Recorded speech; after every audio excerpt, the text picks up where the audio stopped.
My family began a company back in 1986 called Xactware. And by show of hands, does anybody recognize that name?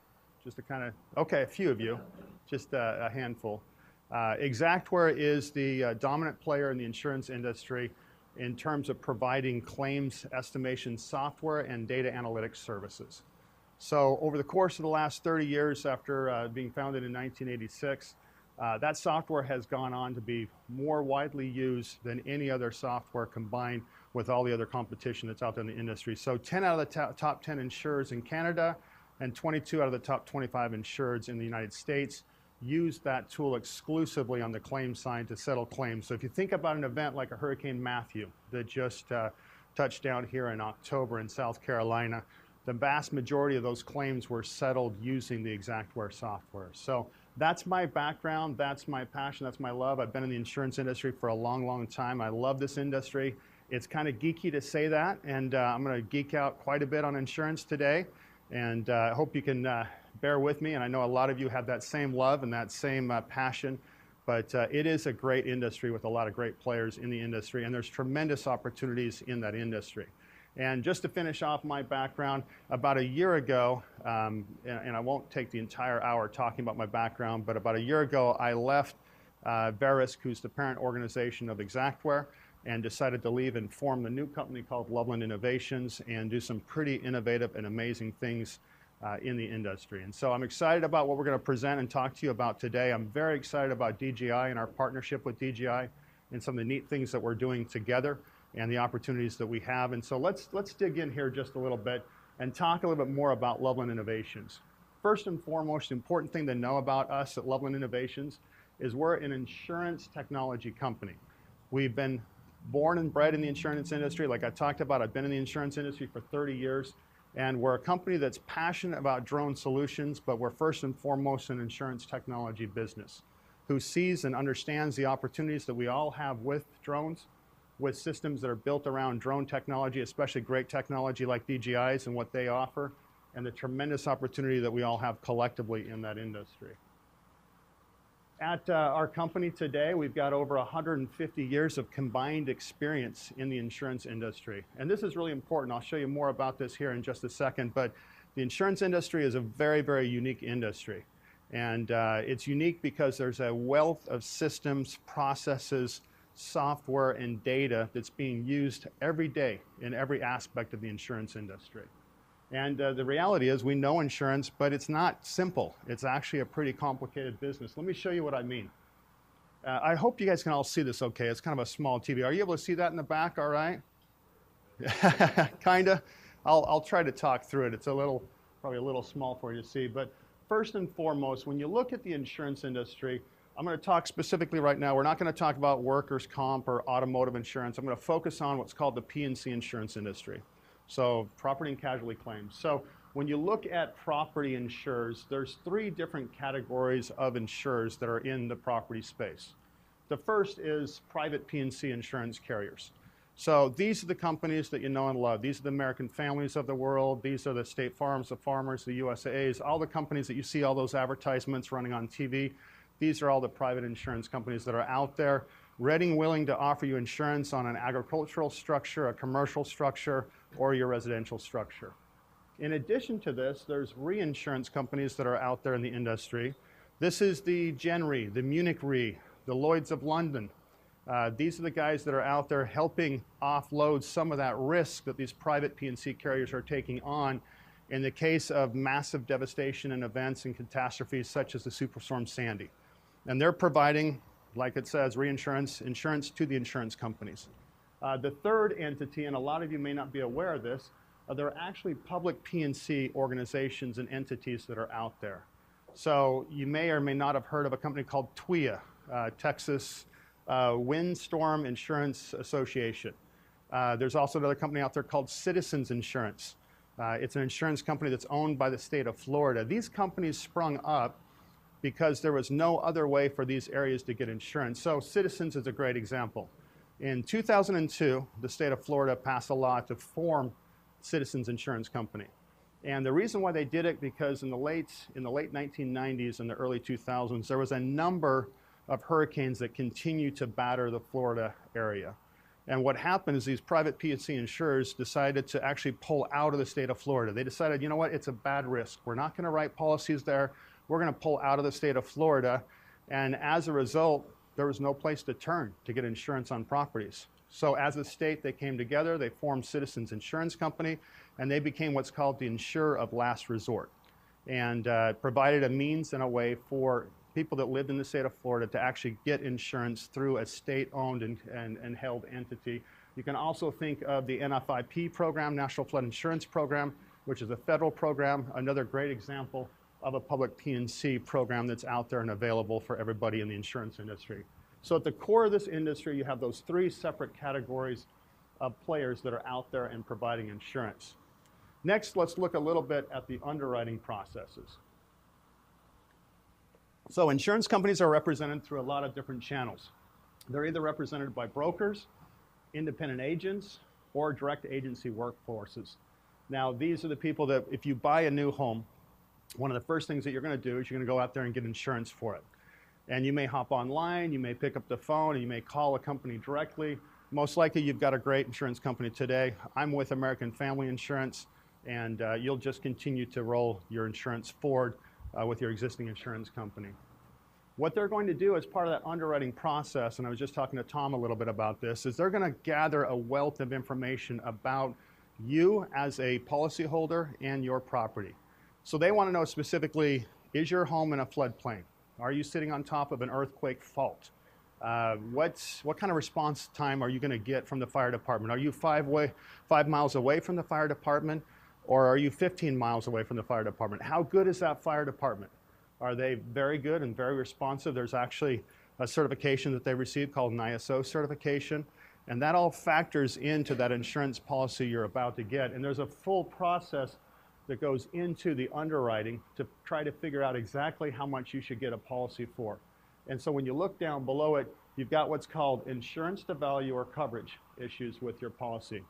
Now, a lot of people confuse this with market values, and when you look at it, if you go and you buy a new home, let's say you just bought a new home for $350,000 on the market, that's a lot different than what you'll get an insurance policy for.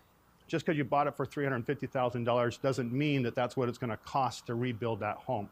So when you talk to your insurance company, they're looking at it from the perspective of if that were to be completely demolished, there was some sort of catastrophic fire or earthquake or flood or other event, how much would it cost to rebuild your home from ground up? That's called the insurance to value process. And that's essentially the type of policy that you need. So you may have just spent $350,000 for that new home, but it's going to cost $300,000 to rebuild. And so they'll give you an insurance policy for $300,000. Now, again, I'm geeking out with you on this stuff, so I hope I'm not going too deep with all of this stuff, but there's been some interesting trends in the industry for a number of years, first of which is underinsurance. It's a very competitive industry, and when you're picking up the phone and you're shopping around for insurance, typically you're trying to get the best rate possible. I mean, it's gotten to a point where a lot of the companies are competing on price.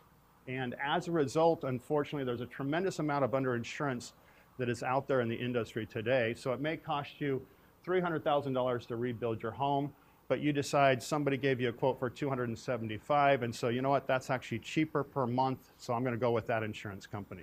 And they may be, or they may not be a very good insurance company.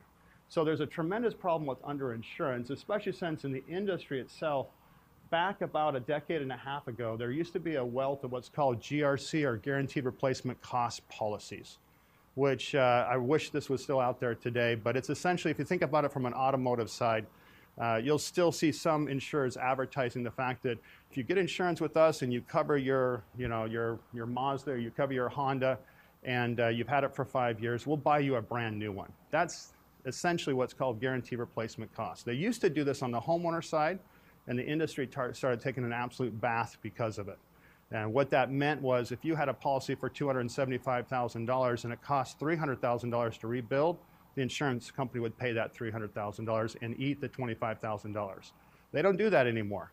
They've gone completely away from GRCs, or guaranteed replacement coverage, and now are using depreciation a lot like you have on that car. So back to that car example, it's a 5-year-old car, they're going to depreciate it over the course of 5 years and then give you a check for the value of what that car is today. and you're going to go out and buy a 5-year-old car. Same concept with your home. If you've been in your home, and again, this is a reconstruction cost standpoint, not a market value standpoint, they're going to give you a check for what the depreciated value of that portion of your home is that was damaged. And then finally, cause of loss is a very important dynamic. I'll talk more about that here later, but you need to all double check your insurance policies. I think hopefully we all understand in this room that flood insurance is not covered under your insurance policy. If you live in a floodplain, you have to have flood insurance, or you should go out and get flood insurance, I should say, because you're going to want that. And there are causes of loss that happen. And this plays later on into the solution of what we're talking about, because you can have events that take place that damage your home, and the cause of loss is going to be very important to determine specifically what type of damage occurred. Was that damage, and I'll get more into this later, so I'll try to save that for a little bit later. But cause of loss is very important, and every one of our policies that we all have specifically in the policy what is covered and what's not covered in the case of damage. So on the claims side, when you look at the claims industry, you've got a lot of different players in the claims industry. And right now I'm talking about just daily claims, non-catastrophe claims. So in the claims industry itself, you've got what's called staff adjusters. These are adjusters that work full-time for these insurance companies. And all they do all day long is go out there and handle claims and adjust claims and make sure to get their policyholders a check for the value of the damage that occurred to their property so they can get back to whole. In addition to that, you have a wealth of companies called independent adjusting companies, which all they do is provide workforce so that these insurance companies can actually employ them so that they don't have to ride those ebbs and flows of the different claims that happen. So as you can imagine, it's very difficult from an insurance company standpoint to staff up to the maximum potential of claims that may occur this year. So what they do is they staff to a reasonable level, and then if there's an influx of claims, they turn to these independent adjusting organizations, and they come to work for them for a temporary period of time. As a homeowner, you're not going to know the difference. When somebody shows up, and again, I'm American Family insured, so my American Family claims adjuster may show up, and I don't know if he or she is a staff adjuster or an independent adjuster. They're just there representing American Family Insurance. Then you have Contractor Networks. And these contractor networks are a combination of what's called MRPs or DRPs, direct repair programs and managed repair programs, ways to get you back to whole without just giving you a check and saying, okay, good luck, go find a contractor. I hope everything goes well with the rebuild.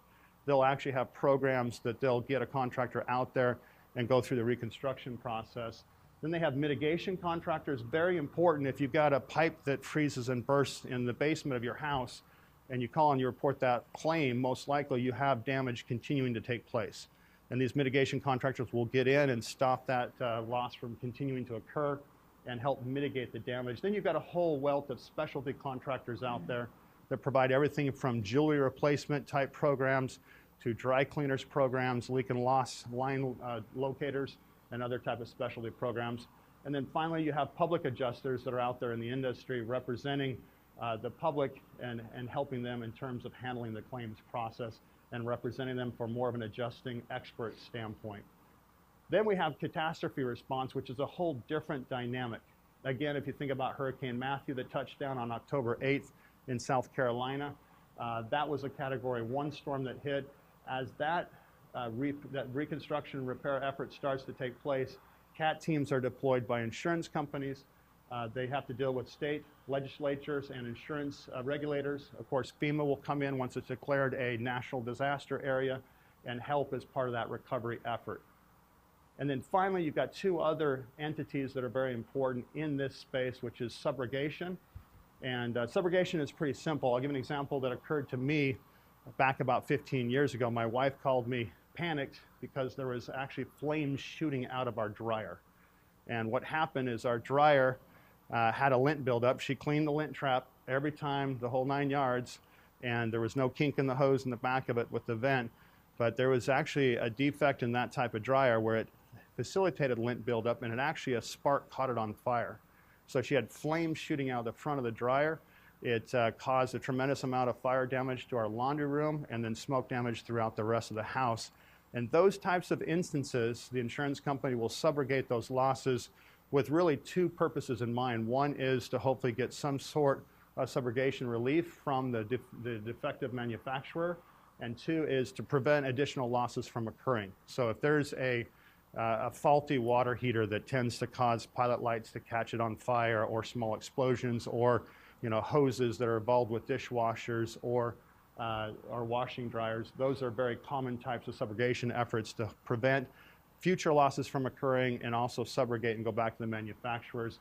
And then, of course, frauds. All the insurance companies have very specialized, what they call SIU, Special Investigation Unit teams, that help detect and handle fraud. Now, this is really important in terms of the UAV solutions and what we're looking to provide to the industry, because these fraud teams are actively out there monitoring individuals to detect instances of fraud. And the sad reality is, in this industry, it happens a lot more than it should. And especially given the dynamics, when you have a bad economy, the fraud claims, as you can imagine, shoot through the roof. So the reason why I point this out is there's a tremendous number of players that play in the insurance industry.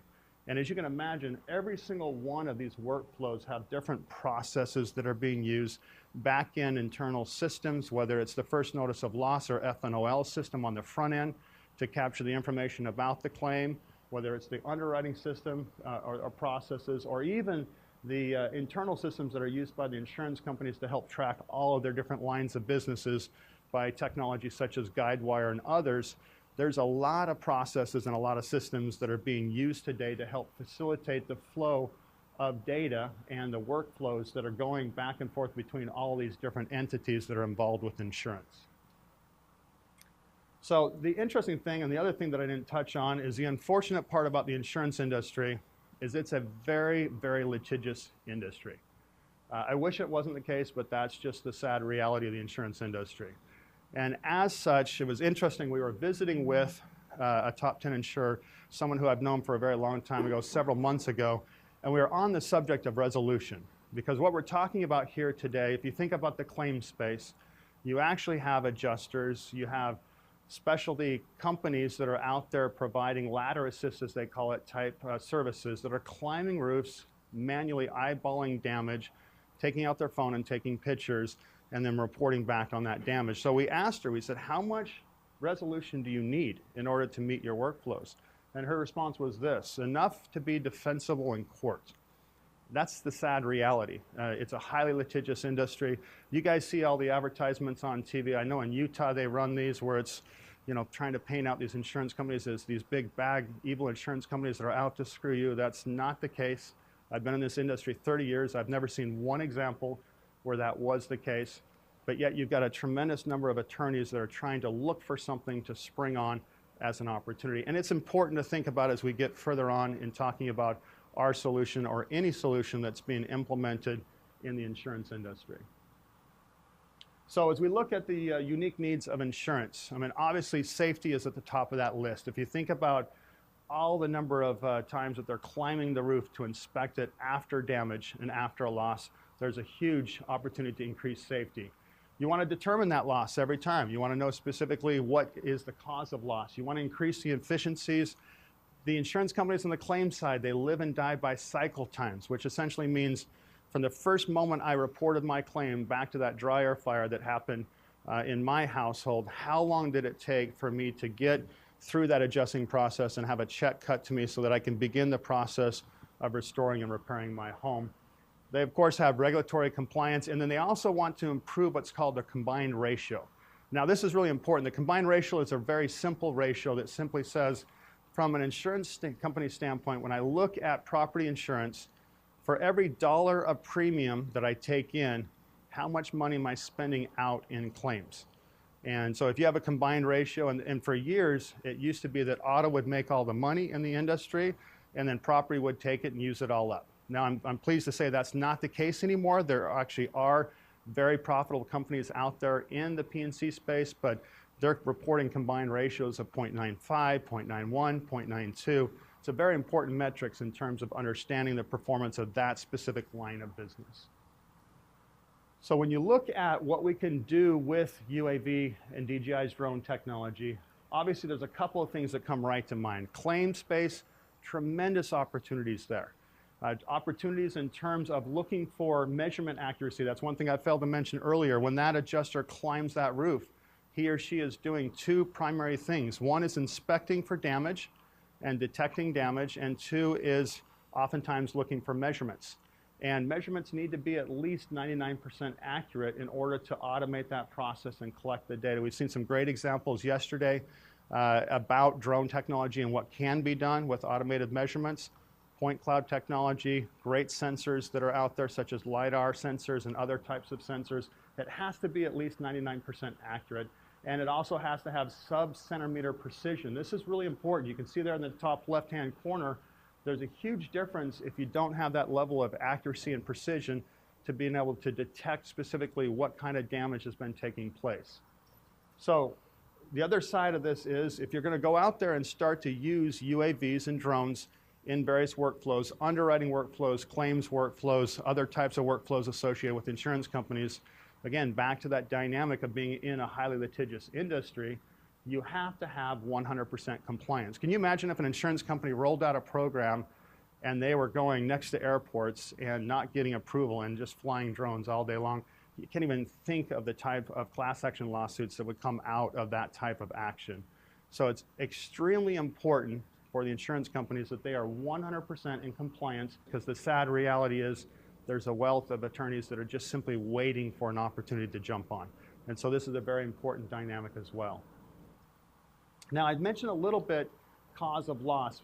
Part of that inspection process as well is when the adjuster goes out to a loss, he or she is actually looking at the different causes of loss. So if you've got a microburst that rips through your area, and that microburst brings with it wind, rain, and hail, they're looking specifically at the damage that took place. You may have had the exterior of your home, let's say you've got some siding, you've got some asphalt shingles on the roof, it ripped off some siding, it did some damage with the hail on the roof, and let's say there's some water buildup on the outside of the roof or the outside of the structure itself, and water started flowing into your basement. They're going to look at every single one of those different pieces of damage, and they're going to say, okay, what's covered and what's not? And the reality is hail damage is covered, wind damage is covered, that water that built up in that area and started flowing into your house, that's not going to be covered. And that's one of the things that they're doing as part of that process of adjusting and going through that loss. And it's important to know that, because as we provide solutions, you have to have a solution that can help you distinguish and differentiate on that particular action, trying to find out what the cause of loss is, because it matters greatly with insurance because of your policy and your policy coverage. So here's a good example. On the left and the right, they're trying to assess, is this actually, and we're going to take this a little different direction right now, but they're trying to assess, was this a hail pop that actually came as a result of that microburst or that hailstorm I was just talking about, or is this man-made damage? Now, the reality, you may look at that with the naked eye, and those of us who aren't trained may look at that and say, oh, it's the same. There's hail damage on both of those.